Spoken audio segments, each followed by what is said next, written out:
जय हिंद एवरीवन, आप सभी का फिर से स्वागत है पेट्रियोटिक आईएएस में। ये है हमारा आईएएस पीसीएस वाला डेली करंट अफेयर्स। आज हमारे पास मोस्टली जो टॉपिक है वो पॉलिटी से रिलेटेड है एंड पॉलिटिकल अफेयर्स जो चल रहा है। इलेक्शन आने वाला फ्रॉम द 19, तो आज 17 है, 2 दिन बाद इलेक्शंस है फर्स्ट फेज वाला, तो उससे रिलेटेड मोस्टली है। लेकिन यहाँ पे हम देखेंगे कि दो न्यूज़ जो वल्नरेबल सेक्शंस है।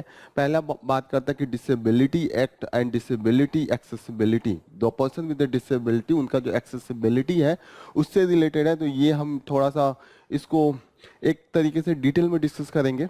एंड आफ्टर दैट हम थोड़ा सा एक और टॉपिक है जिसपे कि एक कमिटी बनाई गई है on the knowing the condition of the curious people। तो उस पे हम एक देखेंगे that will ensure the curious people they have the they are there is no excessive use of the any of the law।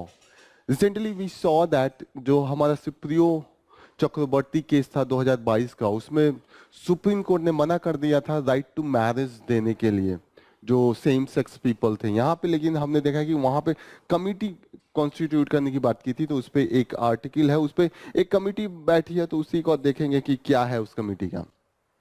जो सबसे important news होगा political area में, ए रेफरेंडम ऑन इंडियाज फ्यूचर। ठीक है, ये तो पॉलिटिकल है, उतना नहीं है, शशि थरूर ने लिखा है।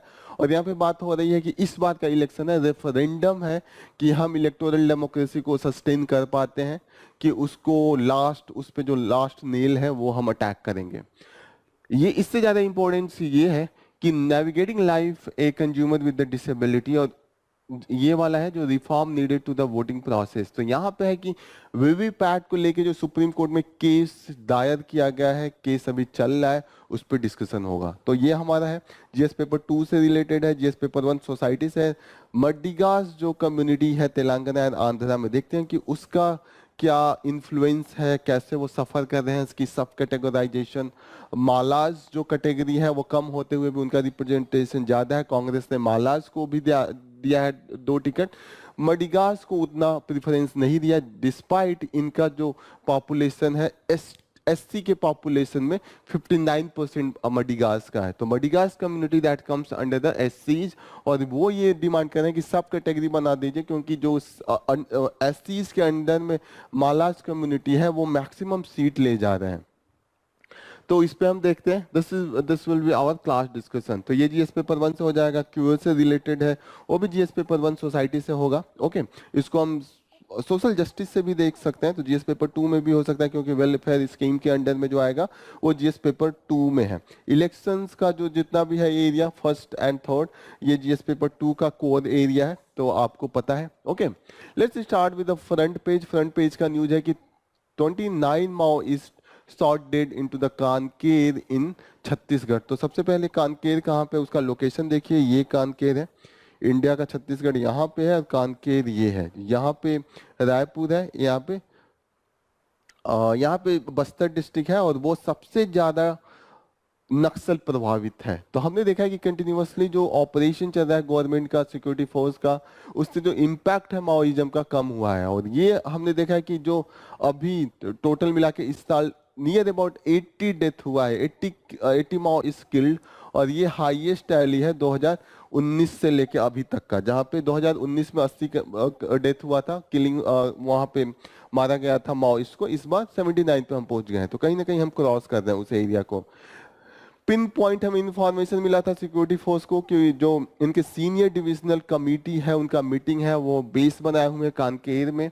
उसके बाद ऑपरेशन स्टार्ट हुआ, 2 दिन ऑपरेशन को हो गए। अभी तक जो मेन लीडर हैं, जो मेन कमेटी मेंबर है, उनके अभी क्लियरिटी नहीं आई है। लेकिन हमने देखा है कि जो मेन डिविजनल लीडर माओइस्ट के हैं, शंकर एंड ललिता, उनके मारे जाने की खबर है। उन पे 50 लाख का ऑफर था, 50 लाख का जो अवार्ड था कि उनका कोई अगर इंफॉर्मेशन बताए या मार दे तो उनको 50 लाख रुपए मिलेगा।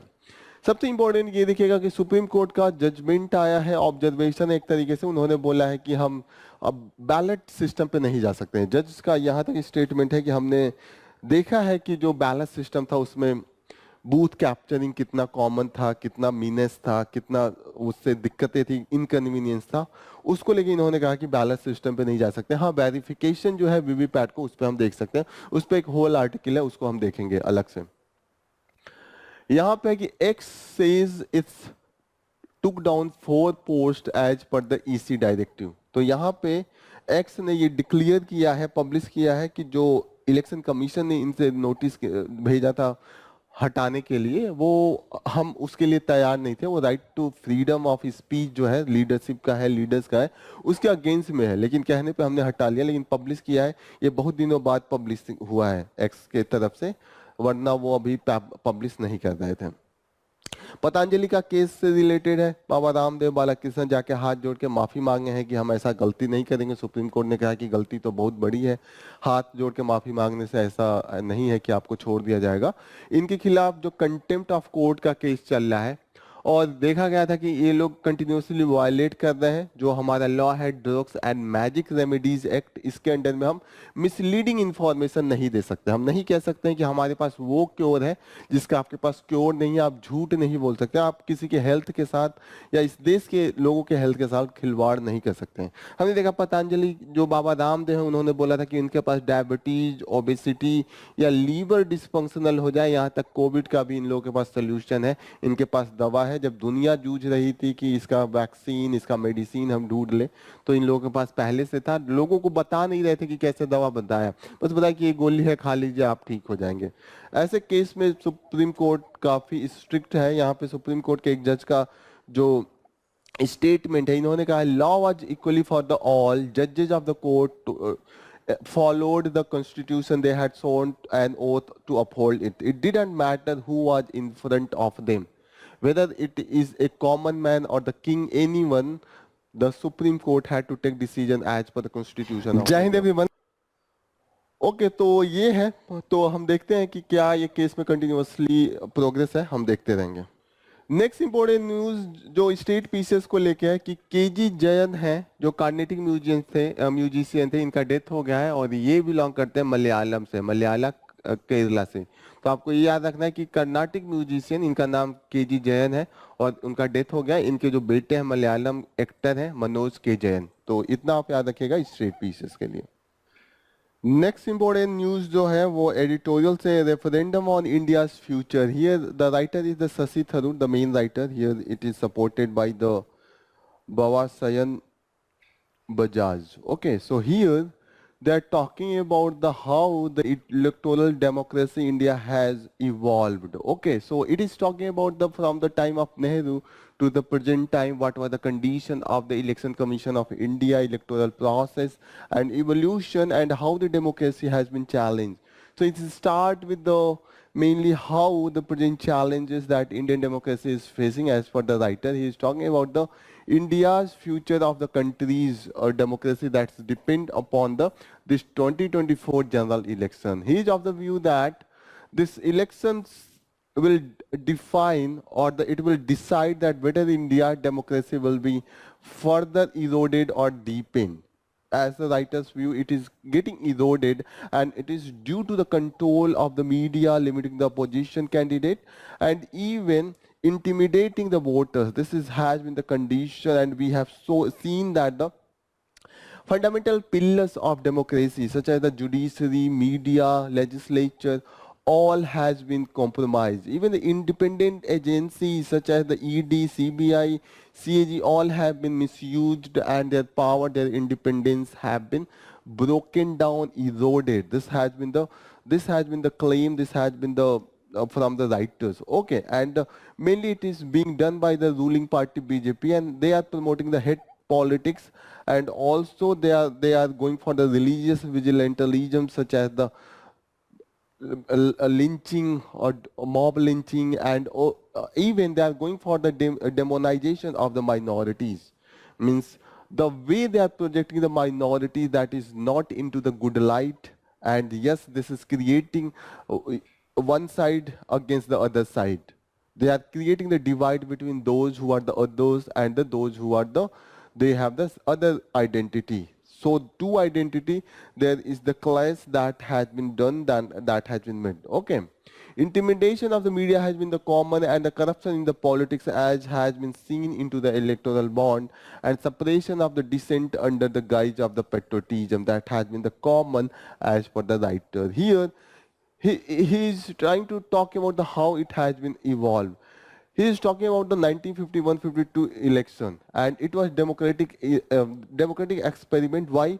Because across the world, it was considered that the Indian democracy will not able to survive because there is so much diversity, and they don't have the literacy level, or they don't have the experience of the democracy or the citizenry. And the situation of India and the state of the people here is that they will not able to sustain the democracy. Even the Churchill said that within 10 years, the India will turn into the dictatorship, or it will be fragmented into the at least 20 countries, more than the Europe. That was the claim, and India faced that claim in a very strong manner. Other issues, the challenges that India faced at that particular time, such as the partition, integration of the princely state, all have been to face during these 10 years, and we successfully able to survive. Not survive, but we deepened the democracy because we gave the sufficient room for the political parties and opposition party. The most important challenge that we take is that we granted a universal adult franchisee, and it was a risk because the illiteracy was just 18%, and you can understand if the people don't understand how they will able to cast their vote in a very effective manner. So, but we take the that challenge, and we was successful. Okay, representation of people acts that made the foundation of the voting system in India, and it gradually it evolved and it strengthened the Indian democracy. And we have seen that at that time of the independence, India's population was near about 17 crore 60 lakh. That were the eligible voters. And yes, we Election Commission of India did the task, managed the task in a very successful manner. Okay. Here, the writer want to say that it was not easy for the Congress or the leaders of the Congress. There was the challenge of the ideology, because at that particular time, Congress was known as the one-party system because the domination of the Congress party across the India.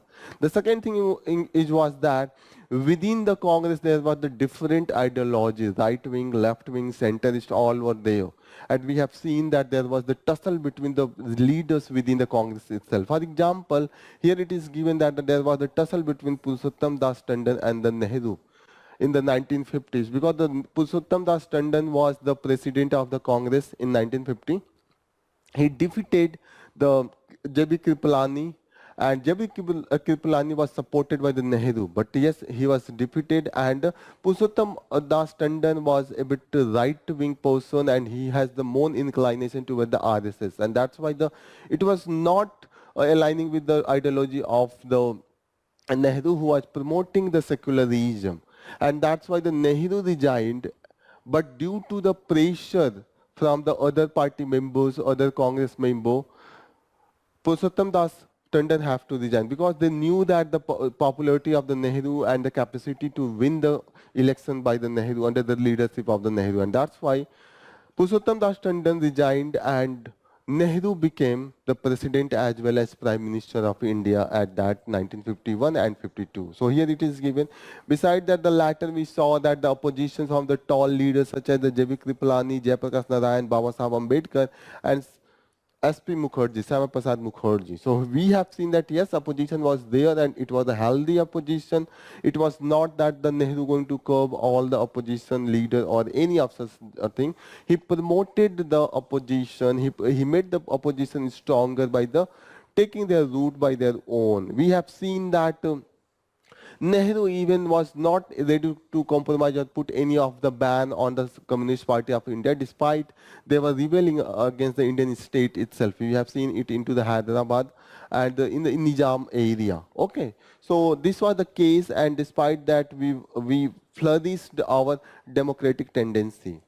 But now, as per the writer, there has been the change into the scenario, and we have seen that the divisive tendency, as per the writer, this election, people have to decide whether they want to partition of the India's soul, or they want to deepen the democracy and protect the democracy. This is the point of view of the writer.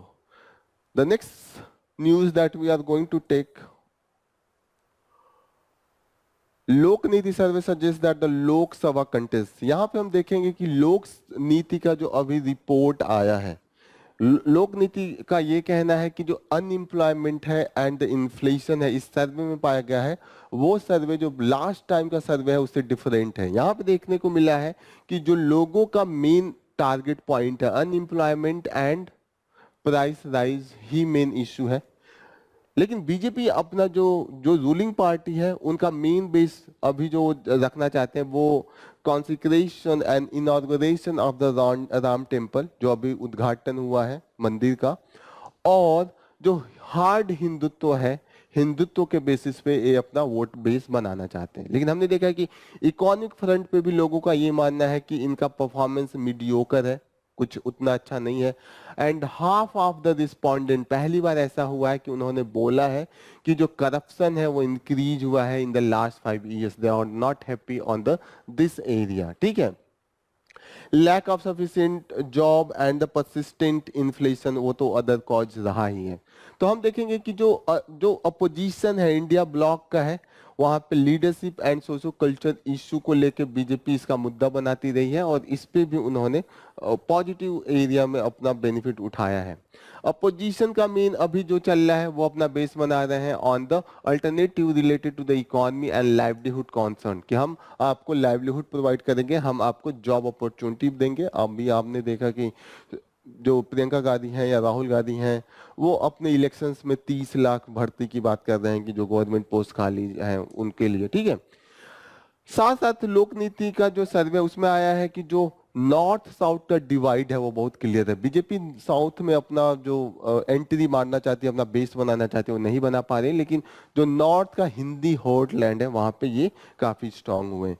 सबसे ज्यादा डरावनी बात यह है कि 58% जो respondent है उन्होंने बोला कि उनका ट्रस्ट जो इलेक्शन कमीशन ऑफ इंडिया पे है वो उतना नहीं रहा है, वो घटा है। तो ये इस पे इलेक्शन कमीशन ऑफ इंडिया को एनालाइज करना चाहिए कि लोगों का जो ट्रस्ट है वो सबसे इंपॉर्टेंट है, उसको बढ़ाया जा सके। ओके, नेक्स्ट हम देखते हैं कि इजराइल पे अटैक किया है ईरान ने। ईरान पे पहले अटैक हुआ था इजराइल के द्वारा, ईरान पे डायरेक्ट अटैक नहीं हुआ था। इजराइल का जो कंसुलेट था, ईरान का जो कंसुलेट था सीरिया में, सीरिया का जो कैपिटल है डमास्कस, तो डमास्कस आप याद रखिएगा सीरिया का कैपिटल है, वहां पे ईरान के कंसुलेट पे अटैक हुआ था। और हमने देखा था जो वहां के ईरान का जो क्विड फोर्स है जो विदेशों में ऑपरेशन करने के लिए स्पेशलाइज्ड है, और ये जो ईरान का main Iranian revolutionary guard corps है उसका एक पार्ट है। तो ईरानियन रिवोल्यूशनरी गार्ड कॉर्प्स कैसे बना था? जब 1970 में इस्लामिक रिवोल्यूशन हुआ था तो वहां पे इस्लामिक रिवोल्यूशन की जो पार्टी आई थी, जो अयतुल्लाह थे, उनको बिलीव नहीं था वहां की आर्मी जो पहले की आर्मी थी, तो उन्होंने स्पेशल ईरानी रिवोल्यूशनरी गार्ड कॉर्प्स बनाया था और वो एक अभी स्पेशलाइज्ड हो गई है। तो इसको याद रखिएगा। उसी का एक कर्ड फोर्स है, कर्ड फोर्स को याद रखिएगा क्योंकि ये कंटिन्यूसली न्यूज में है, प्रीलिम्स में पूछा जा सकता है या स्टेट पीसेस में पूछा जा सकता है। अब हमने देखा कि ईरान ने अटैक किया, मोस्टली इजराइल ने उसको डिफेंस, अपने डिफेंस सिस्टम से नलिफाई कर दिया। 99% ऑफ द मिसाइल जो आए उनको इन्होंने यूएस, यूके, फ्रांस सबने मिल के कोशिश किया। जॉर्डन भी इस समय साथ था इजराइल के पक्ष में। तो देखिएगा यहाँ पे याद रखिएगा कि हिजबुल्लाह का जो सपोर्ट होता है ईरान का, उसके अगेंस्ट में जो वहाँ की गवर्नमेंट है उन्होंने इजराइल के सपोर्ट में सिस्टम दिया था और उन्होंने इसको इंटरसेप्ट किया है। ओके, उसके बाद अब दोनों का बराबरी हो गया, अटैक नहीं हुआ। अगर अटैक हो जाता है, वार, फुल फ्लेज वार होता है, तो कहीं ना कहीं बहुत बड़ा रिपरकशन है। इसीलिए यूएस ने भी और जितने इनके अलाइज है इजराइल से बोले अच्छा ठीक है, आपने शाबाशी, आपने बचा लिया, आपका मिसाइल सिस्टम बहुत अच्छा है, अब शांत रहिए, अब आप अटैक मत कीजिए कि उधर से भी फिर अटैक हो। कहीं ना कहीं ये अटैक बचाने का पूरा जो जोर पुरजोर अपना जो कोशिश है वो कर रहे हैं। नेक्स्ट इंपॉर्टेंट न्यूज है navigating life as a consumer with disability. तो यहाँ पे देखिएगा कि ये काफी इंपॉर्टेंट है क्योंकि यहाँ पे जो राइट ऑफ डिसेबल पर्सन है उसकी बात हो रही है। हम देखते हैं कि राइट ऑफ जो डिसेबल पर्सन है उनको काफी इश्यू झेलने पड़ते हैं। जैसे कि एक होता है कि उनको डे टू डे लाइफ है, जैसे इन्होंने एक एग्जांपल दिया है कि अगर किसी डिसेबल पर्सन को जाना है कुछ सामान खरीदने, समझिए कि इलेक्ट्रॉनिक्स डिवाइस खरीदने जाना है, तो उसको पहले ऑर्डर देना पड़ेगा, ऑर्डर देके पैदल जाना पड़ेगा। तो ऑर्डर देते वक्त वो जो ब्रेल सिस्टम होता है वो प्रोवाइड नहीं करते अगर वो पर्सन विद जो ब्लाइंडनेस है या इम्पेयर्ड आई साइट है, ऐसे में उनको नहीं प्रोवाइड होती है। या उनको जो टैक्टाइल पेवमेंट होता है वो नहीं प्रोवाइड होता है, तो कहीं ना कहीं उनको काफी दिक्कत होती है। विजुअल इम्पेयर्ड जो पर्सन होते हैं, या कोई भी आप एग्जांपल लीजिए, तो टैक्टाइल पेवमेंट जो आप देखते होंगे नीचे रोड पे पेवमेंट पे एक टैक्टाइल होता है जिसको ऐसे देख देख के वो लोग चलते हैं, उससे अंदाजा लगाते हैं कि यस यहाँ पे रोड चलने वाला है, यहाँ पे नाली या कुछ ऐसा मेन रोड पे नहीं आ गए। तो ये आप इम्पोर्टेंट रखिएगा, इससे उनको काफी सहूलियत मिलती है। अब देखिएगा उनका स्ट्रगल यहीं से स्टार्ट हो जाता है। उनको हर चीज के लिए दूसरे से बोलना पड़ता है ये हमारे लिए कर दीजिए, और उनको वो चीजें भी दिखानी पड़ती है जो उन्हें नहीं दिखाना है। उनकी प्राइवेसी का मैटर है, उनकी डिग्निटी का मैटर है, उनकी इंडिपेंडेंस का मैटर है, वो सब कॉम्प्रोमाइज होता है, क्योंकि हम फैसिलिटी ही प्रोवाइड नहीं करते हैं जिस लेवल का चाहिए होता है कि वो इंडिपेंडेंट होकर अपना काम कर सकें। तो यहाँ पे दिया है कि कैसे उनकी ये चीजें कॉम्प्रोमाइज होती हैं, जैसे कि डिग्निटी, इंडिपेंडेंस एंड उनका जो प्राइवेसी है। Okay, so what we need to prevent bring the accessibility, और जो गैप है वो हम उसको कम कर सकते हैं, और तभी जो पीपल विद डिसेबिलिटी है वो फुल पार्टिसिपेशन कर पाएंगे, जो fully participating into the society, तो फुल पार्टिसिपेशन होता है, फुल। ओके, सो यहाँ पे क्या चाहिए है, अब ये सब चीजें जो कमी है उसका कौन सही कर सकता है? दो लोग सही कर सकते हैं। एक तो जो बिजनेस कर रहे हैं वो लोग सही कर रहे हैं, गवर्नमेंट कर रहे हैं, क्योंकि बिजनेस को उन्होंने ऑर्डर दिया था, तो उनके अगर ऑर्डर में सब कुछ ऐसा फैसिलिटी होता, जो मोबाइल बनाया है या जो लैपटॉप बनाया है उसमें उनको जो इम्पेयर्ड पर्सन है उनके अनुसार, उनके पहचानने के अनुसार अगर सारे की होते, कीबोर्ड होते हैं, या उनके अनुसार ही जो हम कंप्लेन करते हैं वो होते, तो उनको उतना दिक्कत नहीं होती। तो ऐसे कंडीशन में हमें चाहिए कि पहले तो जो बिजनेसमैन है वो इसको फ्रेंडली बनाए, जो डिसेबल पीपल है उनके अनुसार बनाए। लेकिन दिक्कत ये है क्यों नहीं बनाते हैं, उनको शौक तो है नहीं, क्योंकि वो इसलिए नहीं बनाते कि डिसेबल फ्रेंडली बनाने के लिए उन्हें एक्स्ट्रा कॉस्ट चाहिए। अब इसमें कुछ भी ऐड करना है, ऐसे खुर्ददा जिसे ब्रेल कहते हैं, यहाँ पे पढ़ने में आसानी होती है, तो ये कैसे बनाया जाए? ये बनाने में एक्स्ट्रा पैसे लगेंगे, और सब अगर नहीं बना रहे, केवल एक बना रहा है, तो उसका कॉस्ट अधिक हो जाएगा, और उनका जो जो लोग ब्लाइंड है सिर्फ उनके लिए बनेगा, और वो उतना टारगेट में है नहीं। जो कंज्यूमर बेस है, वो जो ब्लाइंड पीपल है या डिसेबल पर्सन है वो लेस है as compare to the normal person, क्योंकि उनका जो इकोनॉमिक अर्निंग है as compare to the other वो थोड़ा कम है, सर्वाइविंग स्टेटस उनका काफी वो है, लो है। तो ऐसे कंडीशन में बिजनेस बनाए, बिजनेस लेकिन कंपटीशन है तो नहीं बनाएगी, तो गवर्नमेंट ऐसे में आएगी। गवर्नमेंट इस गैप को भरने के लिए कॉमन स्टैंडर्ड बना सकती है, ताकि सबको उसको फॉलो करे, तो किसी एक को न लगे कि सिर्फ हमारा कॉस्ट हाई हो रहा है, कॉम्पिटिटिवनेस आ जाएगा। ओके, ऐसे केस में इन्होंने एग्जाम्पल दिया है कि जैसे फसाई जो food safety and security authority of standard authority of India है, उन्होंने क्यूआर कोड के लिए फोर्स किया था जितने भी फूड प्रोडक्ट हैं। तो इसमें विजुअली इम्पेयर्ड पर्सन है उनके लिए काफी इजी हो गया कि अब वो क्यूआर कोड यूज करके आराम से वो समझ सकते हैं कि क्या क्या फूड प्रोडक्ट का कंटेंट है, और उसको आराम से वो अपना ऑर्डर दे सकते हैं, जो भी करना है कर सकते हैं। ओके, यहाँ पे जो ब्रीज है वो गवर्नमेंट ही फिलअप करेगी, मानना है ऐसा राइटर का। ओके, लीगल रिफॉर्म की बात करें तो लॉ कौन कौन सा है? पहला लॉ है कि पर्सन विद डिसेबिलिटी एक्ट 2016 है, और ये क्लियर कट कहता है कि we have to achieve the universally designed goods and services and accessibility standard for the information and communication technology. Okay, लेकिन इश्यू ये है इसके साथ कि ये सिर्फ रिकमेंडेटरी है। जो right to person with disability act है और इसके अंडर में जो अथॉरिटी है वो सिर्फ रिकमेंडेटरी है, वो सिर्फ रिकमेंड कर सकते हैं, पेनाल्टी कंपनसेशन टाइप का चीजें इंपोज नहीं कर पाती है। ऐसे केस में एक और एक्ट है जो पेनाल्टी भी लगा सकती है, और ऐसे में कंज्यूमर प्रोटेक्शन एक्ट ऑफ 2019 है, तो इसको याद रखिएगा।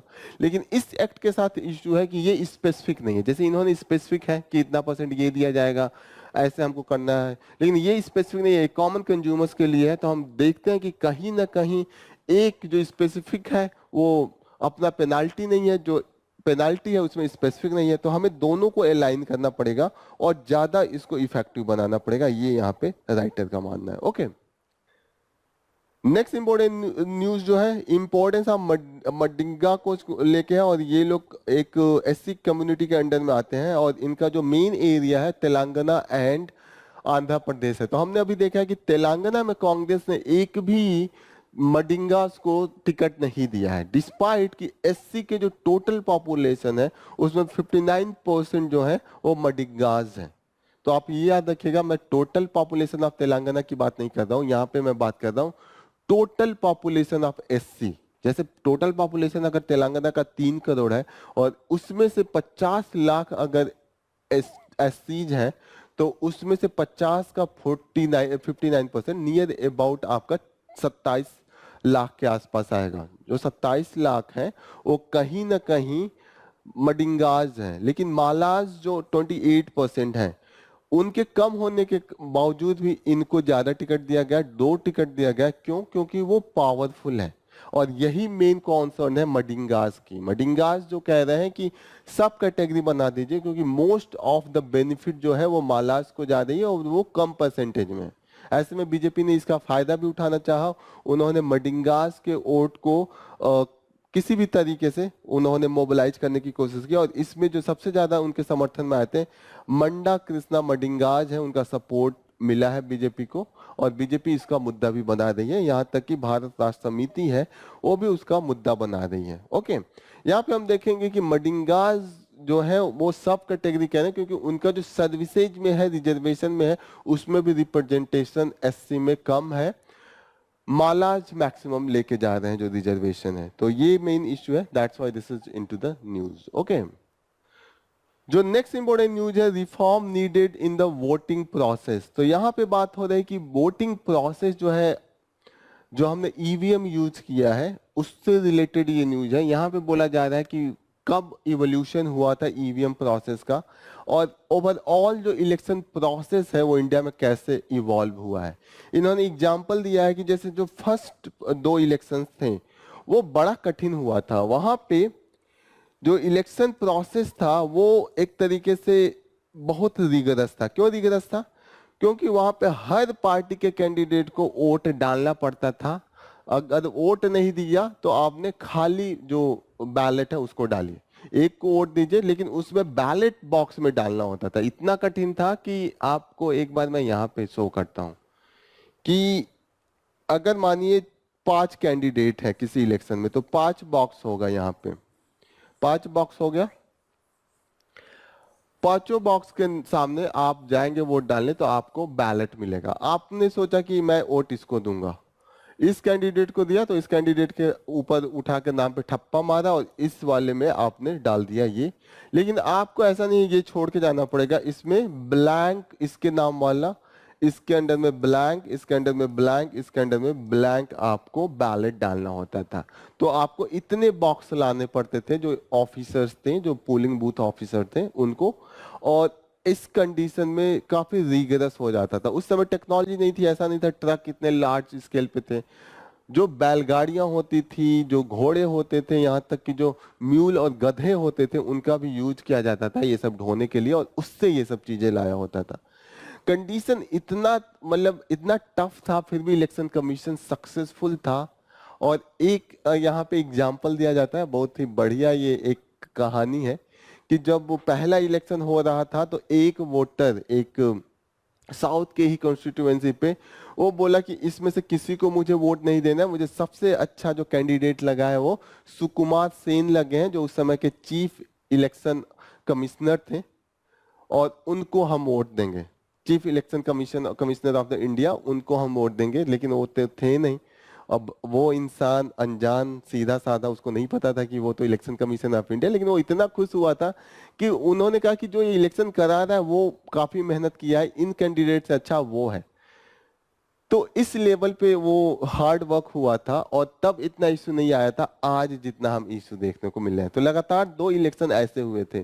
तीसरा जो इलेक्शन हुआ था 1900 नियर अबाउट, जो 1957 के बाद जो इलेक्शन स्टार्ट हुए, उसमें ऐसा होने लगा कि एक ही बैलेट पे सारे कैंडिडेट का नाम आने लगा, और एक ही बॉक्स में एक ही बैलेट पे आपको उस पर ठप्पा लगा के जिसको आप वोट दे रहे हैं औरों को छोड़ के आपको डालना होता था। प्रोसेस कम हुआ।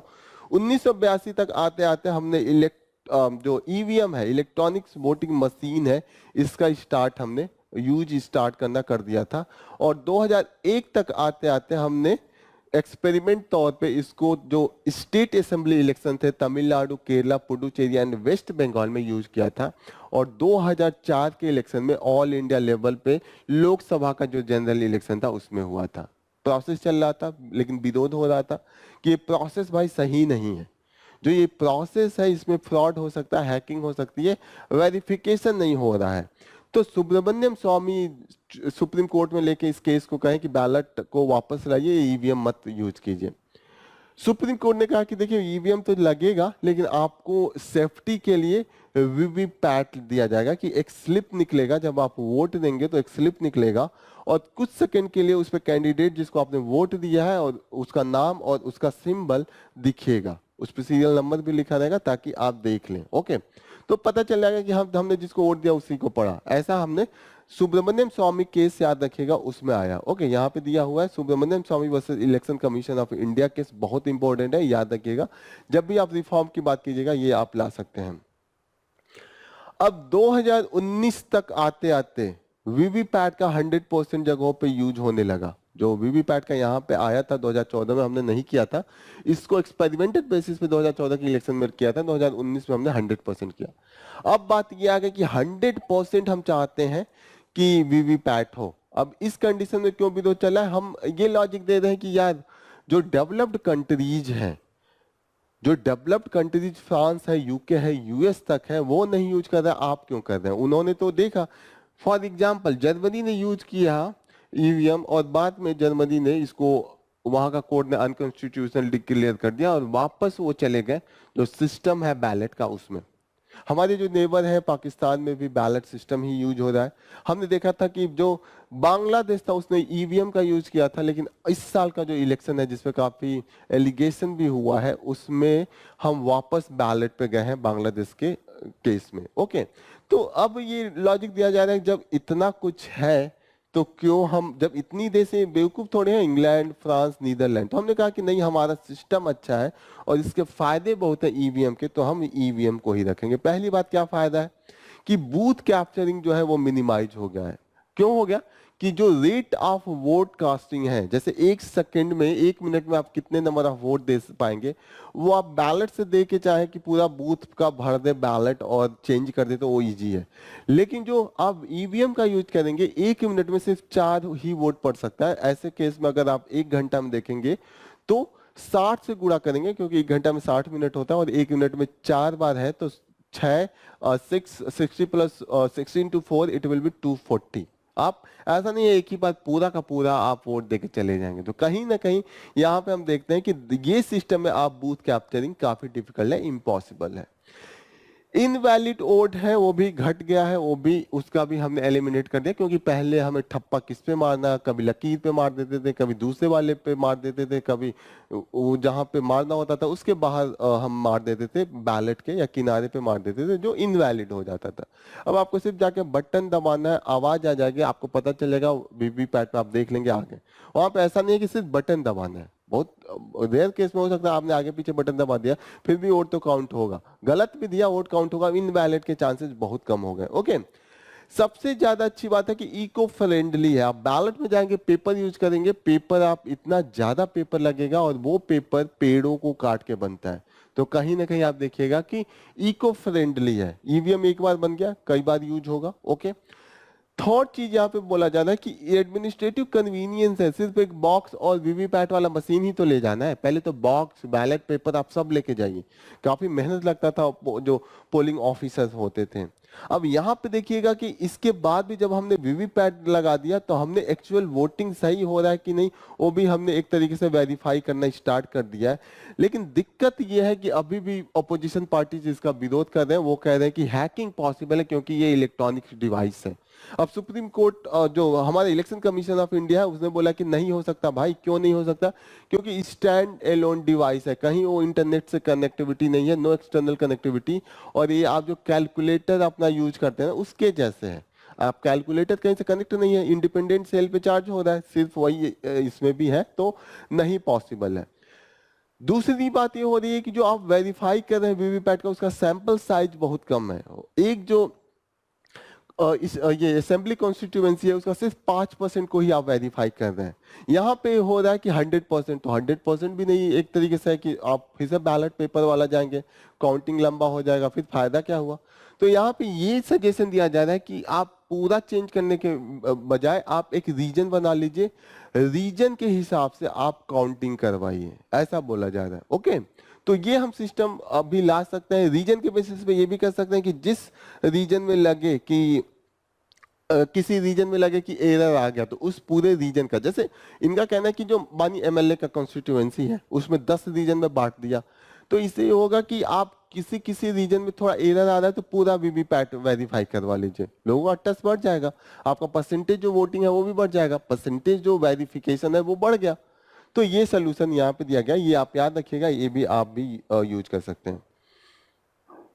नेक्स्ट इंपॉर्टेंट न्यूज है कि जो गवर्नमेंट ने एक क्यूआर कमेटी बनाई है, और ये क्यूआर कमेटी इसलिए बनाई है क्योंकि सुप्रीम कोर्ट ने अपना Supriyo Chakraborty and Abhay Dang versus Union of India case जो 2022 का था, उसमें बोला था कि ये सेम सेक्स मैरिज पे था, जो क्यूअर कम्युनिटी के मैरिज के राइट की बात थी, उस पे हो रहा था कि इसको फंडामेंटल राइट डिक्लेयर करना चाहिए।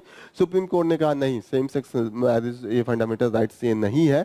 तो इसके बावजूद उसको सुधारने के लिए कि जो हमारी एलजीबीटी कम्युनिटीज हैं, जो ट्रांसजेंडर कम्युनिटीज हैं, उन पे जो एक्सप्लॉयटेशन हो रहा है वो कम किया जा सके, उसको सोचने के लिए और लॉ बनाने के लिए जो कमेटी हुई थी उसकी बात हुई थी। अब गवर्नमेंट ने 6 मेंबर कमेटी को अभी इन्होंने बना दिया है। अब देखते हैं कि ये क्या सजेशन देते हैं। इसका ये है कि बैकग्राउंड ये है क्योंकि कांग्रेस ने भी अपने जो मैनिफेस्टो है इसमें बोल के रखा है कि अगर वो पावर में आए तो सेम सेक्स मैरिज अलाउ कर देंगे, लॉ बना देंगे, तो इसको लेके है।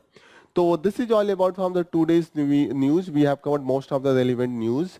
तो यहाँ पे हम अपना जो सेशन है उसको समाप्त करेंगे। आप सभी लोगों का ये सेशन ज्वाइन करने के लिए धन्यवाद। ऑल द बेस्ट, जय हिंद।